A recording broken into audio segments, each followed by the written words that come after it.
I think it was good. I think the fact that I fought for the first time after 3 years was great. Getting 5 rounds under my belt. I think these 3 rounds are going to be nice. I've been doing 5 since 2018 since I won the title. So it's been cool to kind of just train for 3. Yeah, how do you pace yourself differently, or how is that going to change your approach to the fight, knowing that you got to win 2 of those 3 rounds if it does go to the judges? Yeah, no, of course, man. You're going up against a dude that has a gas tank too.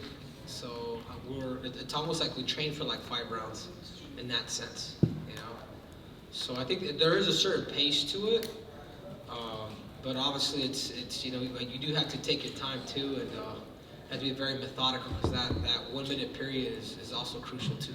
Do you take the stylistic matchup here a little bit like personally? Merab has most takedowns in this division. You set the record for most takedown attempts last time. We know your wrestling credentials. So do you take this as like a different type of challenge, knowing that he's going to try to get you down over and over and over, probably?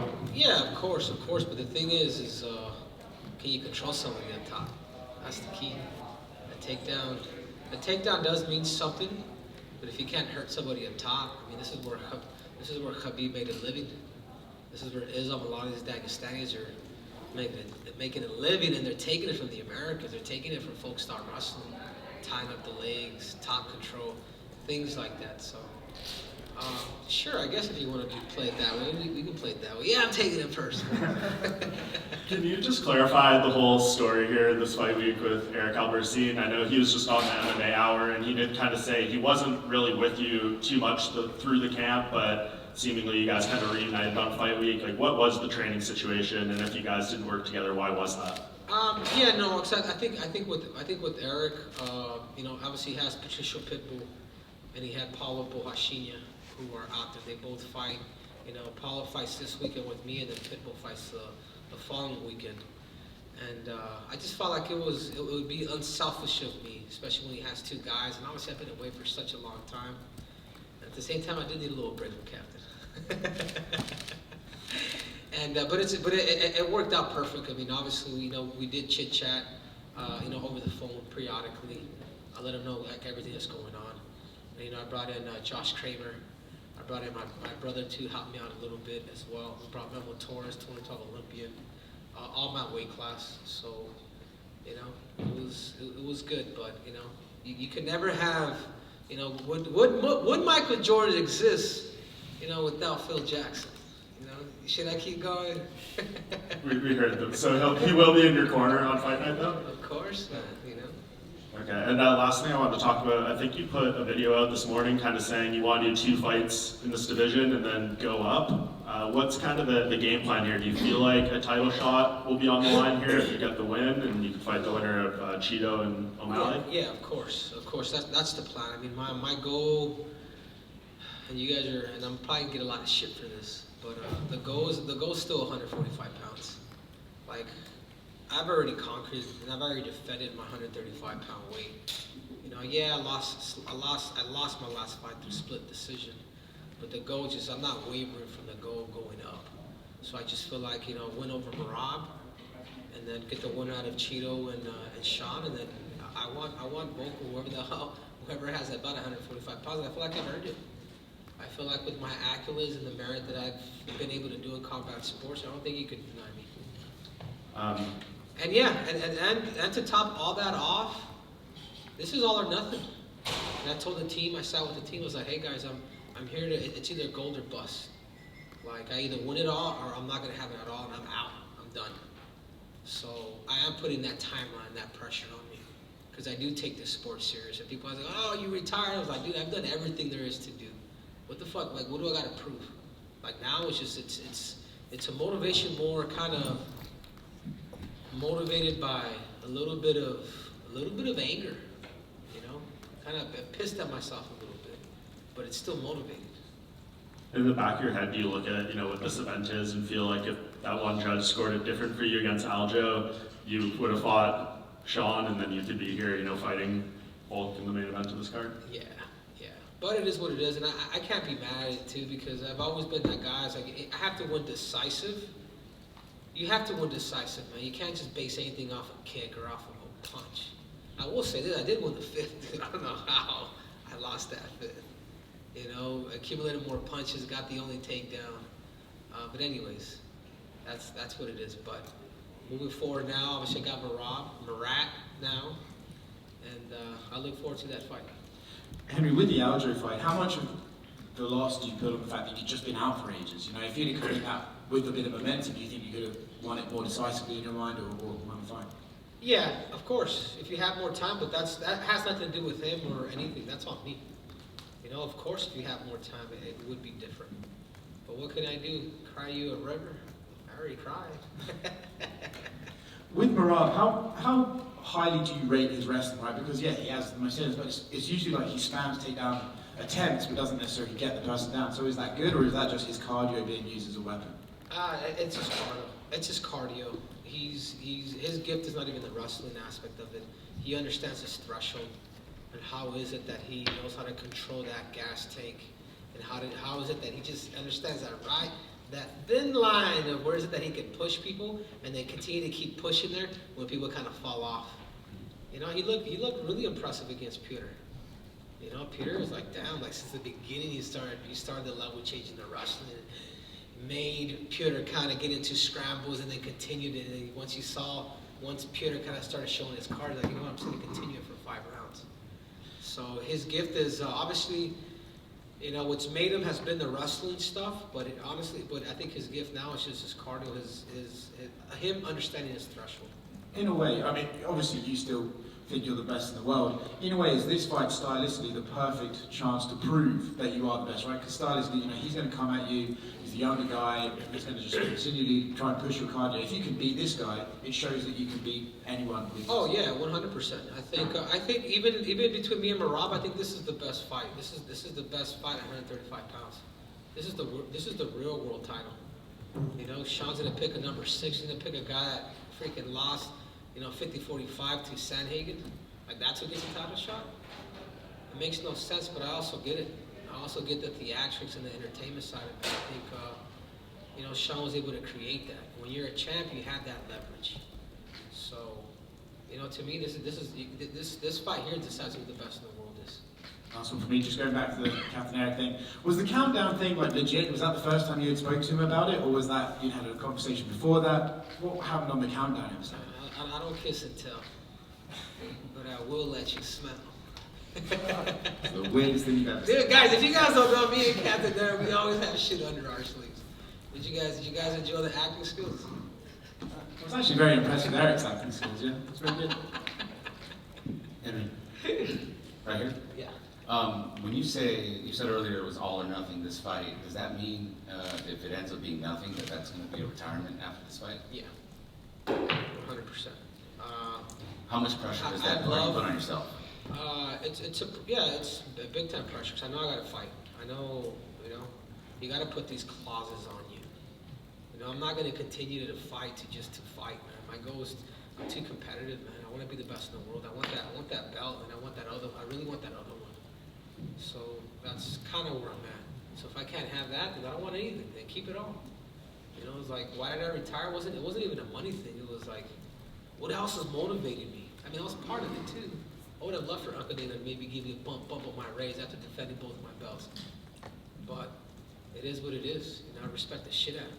What he was able to do with this company to, you know, to where it's at now. I mean, if you guys think about it, fighters are the most respected athletes on earth.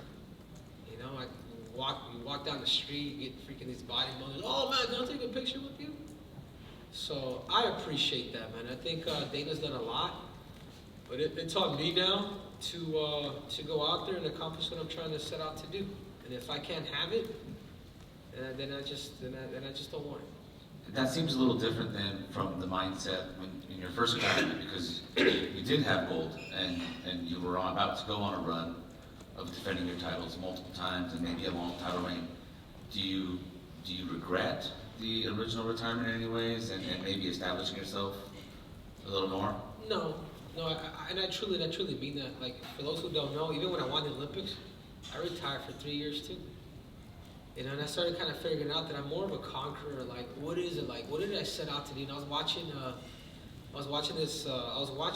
little highlight on Usain Bolt, and they had asked him, "Is like, you said like you're still young you could have probably maybe done 2 more Olympics. And he was like, you know what, I asked Michael Johnson something. You know, Michael Johnson, 96 and 2000 Olympic champ, which is one of my inspirations too. And he asked me the same question, why didn't you retire? You could have gone more. He was like, that's all I said. I just wanted to, I wanted to be, and then Usain Bolt's like, I just wanted to become, you know, an Olympic champion on 3 different Olympics. Just separate myself and be different. And I think for me, that was always my goal. My goal was to always become the greatest combat athlete of all time. Do something that's never been done. So even that fight week after I beat Dominic, after I retired, I didn't even tell my team. I was like, no, it's in my heart to just like, I'm out. But even prior to fighting Dominic, like I was out for like that whole year. Dude, I had the time of my life. Imagine being out with the shoulder, people get depressed. Dude, I had fun. You know, doing business. At that time, I was single. So, you know, just doing that whole 9. And I just knew that when you do something from the age of 11, you become the best. And I wanted the first high school wrestler to win a senior national title. The stuff that I was able to do in the sport, and then do it now in mixed martial arts, I was like, dude, I was content. So this comeback, why I came back, because I felt like I could do it again. But now it's up to me. I go back, I either get it off or I don't want it at all. And I've already talked to my team, I already told my team, I'm just too competitive, man. I'm not trying to be a fighter. I'm either the best in the world or not. The last question for me, Henry.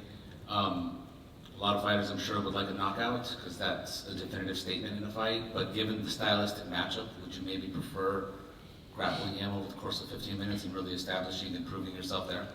Of course, like we're ready, and I think they know that. Like I'm pulling out all the tools. You know, he's gonna come, he's gonna pressure, he's going to shoot. He's like you won't be able to change Merab or Merab. You just won't. You know, that's who he's gonna be periodically. So for these last 8 weeks, we've trained for that style because he's not gonna change. So it's an opportunity for me too. Good luck on Saturday. Grazie. Right over here. So Dana White spoke about your fight with Merab, and he said that when he thinks about this fight, it's kind of like 2 guys that have made previous mistakes in their career, and in your case, he's referring to the first retirement, and then in Merab's case, it's the fact that he decided to sit out from a title shot because his friend held the belt. So I want to just ask, do you agree with that statement, and how do you see it? I mean, that's Dana. I mean, that's Dana's opinion. But yeah, I mean, he could be right. At least, you know, why am I coming back then, right? You should have just stayed retired. Time is everything. You know, and I knew that coming in. But think about it too, though. Fuck, I lost the decision last fight. You know, I've found those learning lessons. But now it's time to put up or shut up. So I respect that from Dana. Okay, He was definitely right about Merab. You know, he was Aljamain's butt plug for too damn long. I would have fought that dude in a heartbeat. Any of my friends, they know it. And I don't want to continue the retirement trend, but if you were to retire this Saturday or after you accomplish all of your goals at 145 and everything, how do you envision your life after that? Do you envision yourself staying in these gyms, active with other fighters, or you got kind of just shy away from the game completely? No. I think, man, there's a lot, man. Like, I'm not a coach. I'm more of a teacher and a counselor. You know, when you get guys like Jones to come out, and work with you on 5-6 different occasions, Demetrius Johnson, Wade Lee, Davidson Figueiredo, Yuri Prochazka, Chris Cyborg, Korean Zombie, like the best of the best, like the cream of the crop. Like they understand, like, you know, put the king of cringe aside, man. The dude knows what the fuck he's talking about. Like, and the experience that I bring, I kind of want to share that with people. So I've thought about that stuff a lot too. Continue delivering content through my YouTube, and a lot of it's like I'm really honest with on all of my assessments. Like I never really sugarcoat anything. So I think that's what I love, and I think looking forward once I'm done with my fighting career, I do want to open those doors to a lot of the elite athletes. You know, I'm not here to recruit you. No. Come over, work with me for a week, work with me a couple of weeks. Let me counsel you. Let me structure your team. Let me show you how to peak and do things correctly. And let me help you in that sense. You know, I've been talking to Sidakov. He's a Russian Olympic champion, multiple-time world champion at 74 kilos. You know, he has beaten every good American that you can think of. And I've been chatting with him. And Bahrain too, from India, is another multiple world medalist. I mean, these are the guys that can come up, and I would love to really bring those guys up to eventually make them Olympic champs. I mean, a UFC champion. So, like the teaching and the counseling aspect of it, like I'm gonna open the doors to whoever wants to come and actually learn. I'm not here to recruit. I'm not here to steal you from your team. I'm just here to teach you and counsel you. That's what I tell everybody. That's what I tell John. John, I'm not here to fucking recruit you, man. Like I'm not here. You're not one time I'll tell you, hey, come over here. I'm your coach. Blah blah. Like no, like you know, I'm gonna you know share my knowledge with you, and then you tell me if I'm right. Because I base everything off of position. You know, and obviously the mental side of it. How is it that you should view it? And I think that's why I'm able to get along with these people because I don't want anything in exchange. Just a little bit of content. That's why. Awesome. And final one for me. Obviously, big title fight on the same card and in March in Miami. So how do you see the Topuria and Volk fight going, and how do you see Sean O'Malley versus Cheeto Vera rematch going?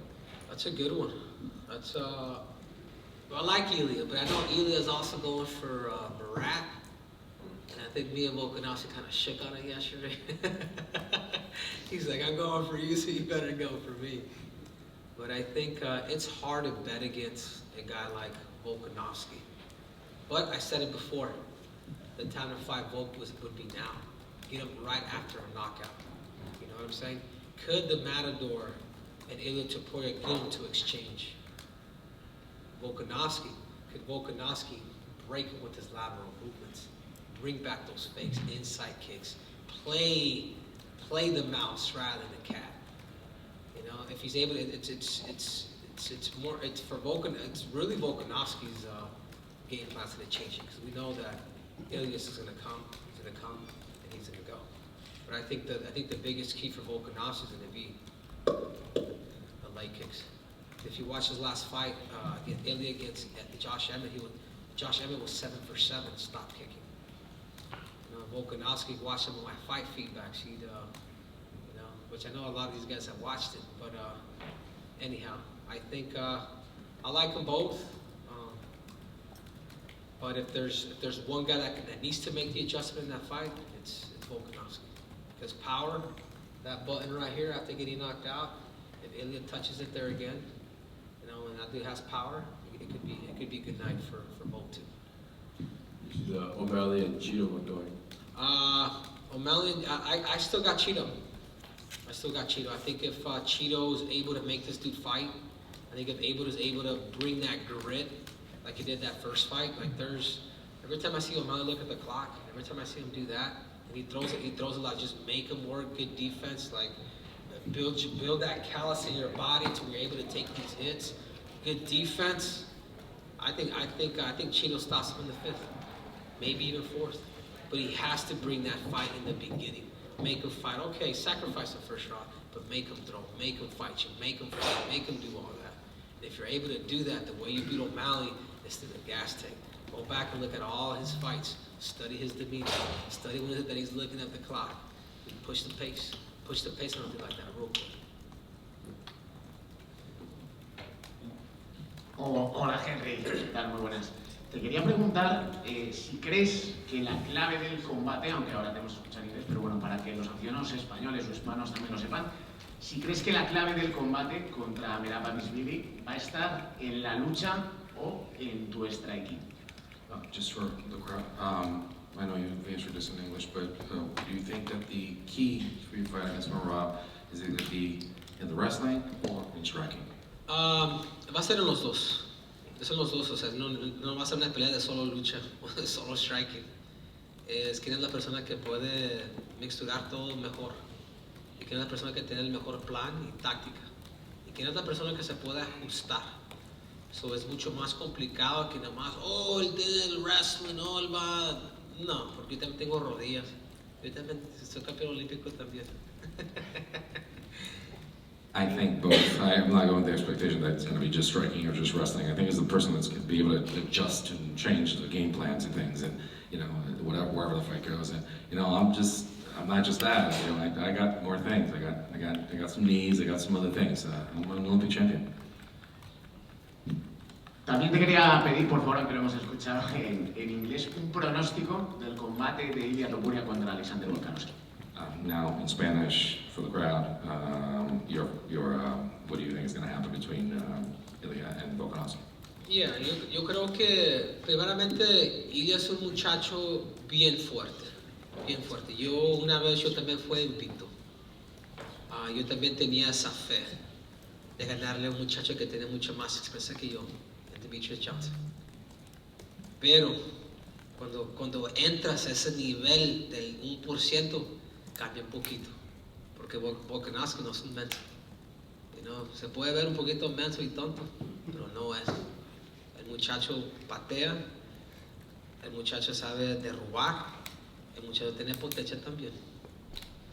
Para mí, Volkanovski, lo que él va a hacer en la pelea es que los movimientos, esa va a ser la clave para él, encontrar una persona como Ilia. ¿Por qué? Porque Ilia es aquí. Va y va para matar. ¿Sí me entiendes? O sea, él va aquí. Volkanovski, si él puede usar esto, bien. Pero si él sí lo puede encontrar con la presión y llegar con él directo, a mí la probabilidad de que Ilia le gane a Volkanovski va a ser por knockout. Pero más que todo eso, a mí va a ser una pelea difícil.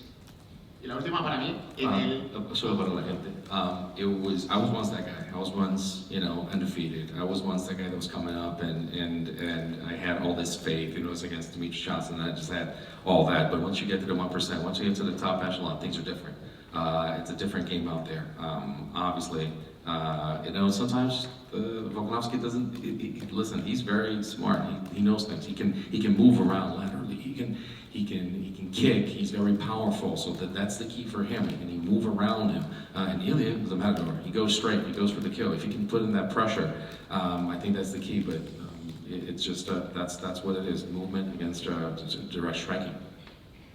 Ahora sí, la última para mí, Henry. En el peor de los escenarios de tu combate, si llegase una derrota, ¿qué contemplarías para tu carrera? ¿Crees que sería el momento de dar un paso al lado o querrías seguir peleando durante más tiempo? No, yo soy una persona bien competitiva.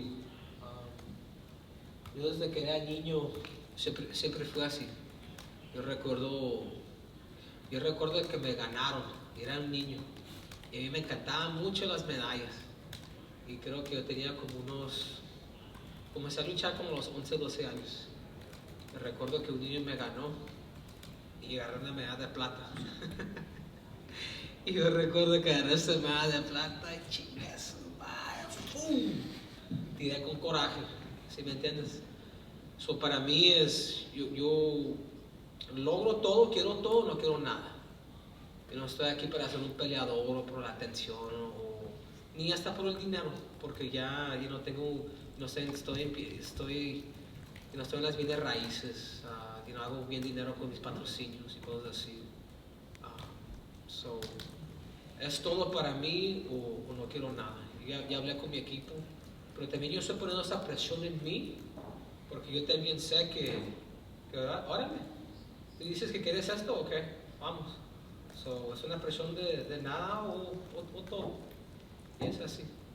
They ask you that, in a worst case scenario, you lose this fight, what's next for you in your life? And so, well, I'm a pretty competitive guy. I've always been competitive. I've always wanted to be a champion. When I was a kid, I actually lost once, and I had to look at that silver medal, and I just threw it out. I said, fuck this, man. I don't want this thing. I want more. I want everything. I want it all, and I'm going to get it all. And I've said this, I just want to be a fighter. I want to be here, and I have higher goals. I've spoken to my team. As far as, I don't do this for the stats, for the money, for anything like that. I mean, I have my roots all set up. I got my sponsorships, everything's all set. I want to do this I want everything. And I'm not putting this pressure on me. So what I'm doing is just like, you came here for it all, you want it all, let's go get it. Muchas gracias. Henry, por aquí. Last question, sir. Cuando mencionaste que eras campeón olímpico, tú no te ves, pero se te alumbraron los ojos, literalmente, cuando mencionaste que fuiste campeón olímpico, que eres, porque uno nunca deja de ser campeón olímpico. Cuando comparas todo lo que has logrado como campeón en 2 divisiones en UFC y tu título olímpico, ¿cómo tú pones esos logros? Hablaste de tu competitividad de niño, pero cuando pones tu logro olímpico y lo que has hecho en el UFC, ahora sobre el final de tu carrera, ¿cómo lo colocas? When you said you were competitive, you were an Olympic champion, there was a little light in your eyes. You're glowing over there. When you think about all the stuff that you did in the UFC, being a two-division champion, and in your Olympic career, how do you see this? You know, all your accomplishments in both. Yeah, I think you can fight forever. Tú puedes, sorry, fucking asshole. Tú puedes pelear para siempre, pero en la lucha olímpica, tu ventana, se comienza a cerrar, porque ese es el deporte más competitivo del mundo. El primer deporte que han visto en la historia de los deportes en las Olimpiadas, que es la lucha.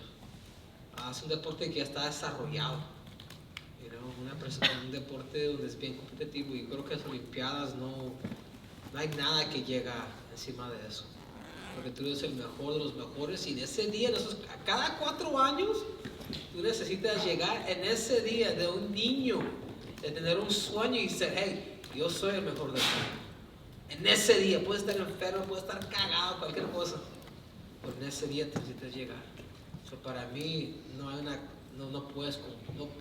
se puede comparar con toda sinceridad ni con 2 cinturones, porque yo la verdad yo siento como y parte de mí siento que yo me robé las Olimpiadas, como que a veces no me la creo que yo gané eso a esa edad, especialmente siendo el más joven de la historia. Después de eso creo que es el más joven de la historia en la sala de fama en wrestling, y de tener ese récord, y después llegan mis cinturones.